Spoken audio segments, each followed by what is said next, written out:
भारत मातेला वंदन करते, प्रभू श्रीरामाच्या चरणीही नमस्कार करते। आज या ठिकाणी नागपूर महानगरपालिकेमध्ये खरं म्हणजे अनेक वर्षांपासून महानगरपालिकेत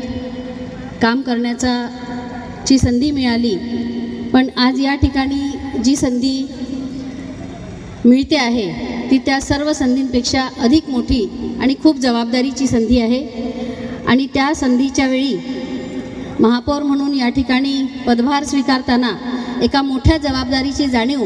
मला होते आहे। या ठिकाणी मला आशीर्वाद देण्यासाठी, माझ्या पाठीशी सहकार्य ठेवण्यासाठी मंचासीन माननीय आपले मंत्री चंद्रशेखरजी बावनकुळे,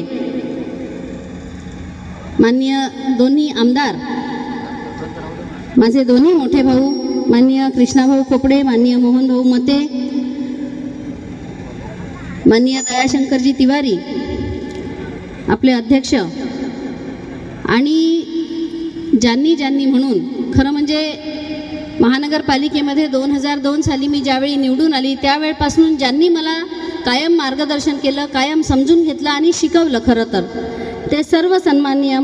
माननीय माजी महापौर अनिलजी सोले, माननीय भेंडे सर, माननीय बागडे सर, विकास भाऊ, बाल्या भाऊ, कुकरेजाजी, मंचासीन सर्व माननीय आमदार, माजी आमदार मिलिंदजी माने, जयप्रकाशजी भैया,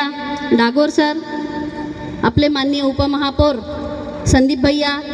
मला आणि संघटनेमध्ये ज्यांनी मला माझ्यासोबत कायम आहे ते विष्णू भैयाच, रितेश भैया, आगलावेजी, या महानगर मंचासीन सर्व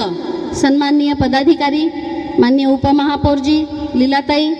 आणि प्रशासनामध्ये ज्यांच्यासोबत काम करायचं आहे त्या मॅडम, पंत मॅडम, वैष्णव मॅडम, समोर उपस्थित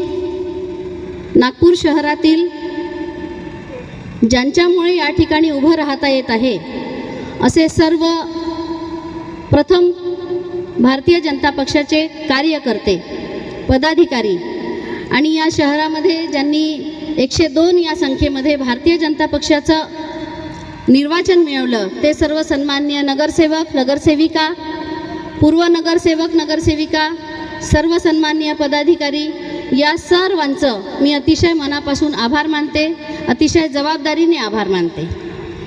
या ठिकाणी बोलत असताना महापौर म्हणून जी जाणीव मला आहे, जी जबाबदारी आहे